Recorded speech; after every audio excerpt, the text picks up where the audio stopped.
Alright guys, happy Monday afternoon.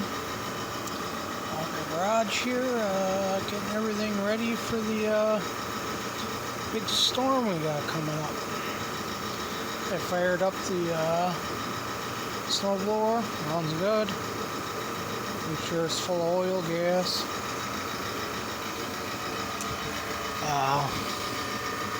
I got the old Sears going.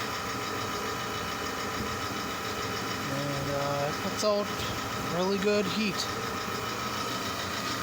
Nice and quiet.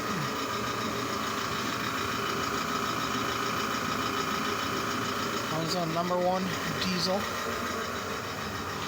I never put regular #2 diesel. You put in a vehicle in it. For some reason it doesn't burn as hot as the #1. #1 is really nice. Kicks out some good heat. I got that.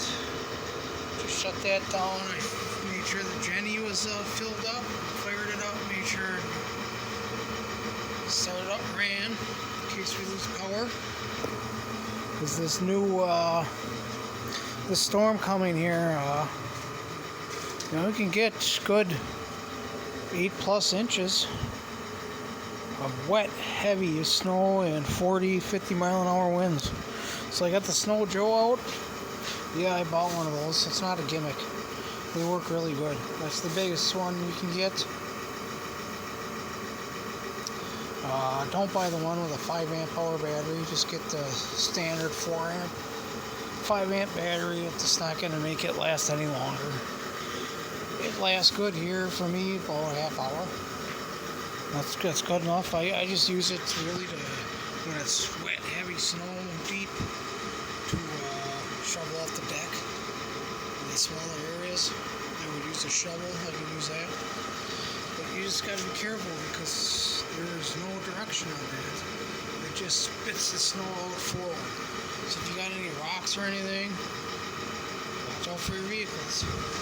Because that thing launches snow pretty far, like 20 to 40 feet.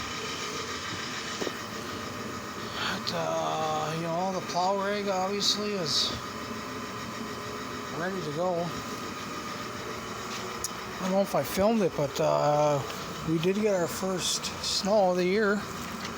Got about 3 inches of wet, heavy snow. Just the other day. It is winter now. And a big storm coming, and then we got a couple other ones after that at the end of the week. So, just gotta be ready. Gotta stay on top of it in case we lose power where I live. You can lose power anytime.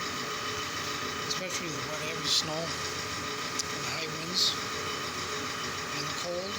So, generators are nice. Alternative heat sources. I got the wood burner in the house, so if the power goes out, I got dry wood. We got heat. Now I got this.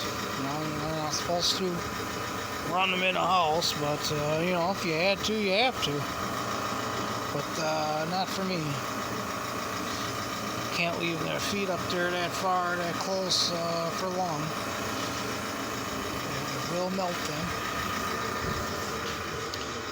That thing is great, by the way.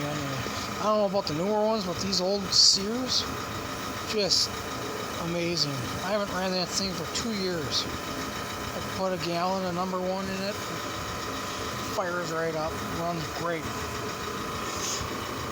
And it doesn't use any power at all. Barely any power. I hooked it up to the new generator and it didn't even turn it off eco mode. So that's under 300 watts.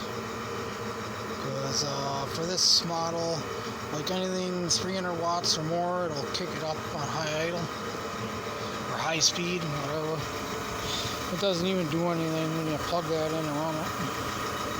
So it's less than 300 watts. And 1 gallon, it almost fills that tank. I think that tank's a little bigger than that, like 1.5 gallon maybe, somewhere in there. But just 1 gallon, it's $5.99 a gallon. and that lasts for almost 8 hours. Continuous running.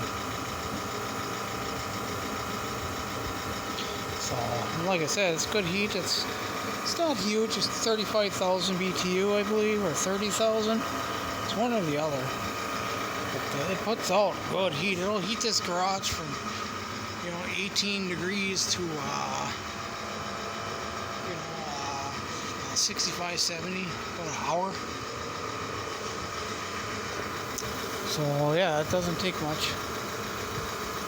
There's the truck. I'm gonna get on the truck.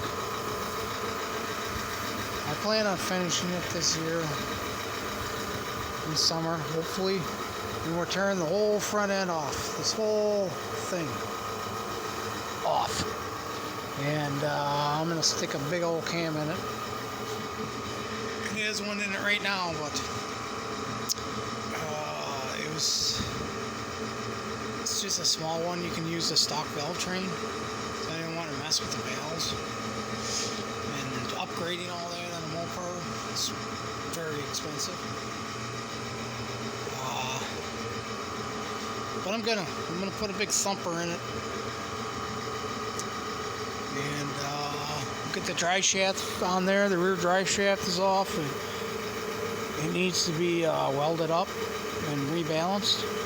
I cut 1 inch off of it because I put 3/4 ton axles under this truck. So it runs great right now. It's a bored out 360, 60 over, so it's a 372. If anybody was ever wondering, it's a Plymouth Trail Duster. 4-wheel drive, obviously. We used to have huge mud tires on it and stuff. Kind of got rid of that. These are just, well, they're pretty big, but they're just 33s. They look pretty small on this truck, but be able to drive it on the road and stuff. Not no huge 40-inch mud tires. You can't really handle that on the road. So. But alright, I'm going to get going and do a couple more things for prepping, and come back to you live when the storm is hitting.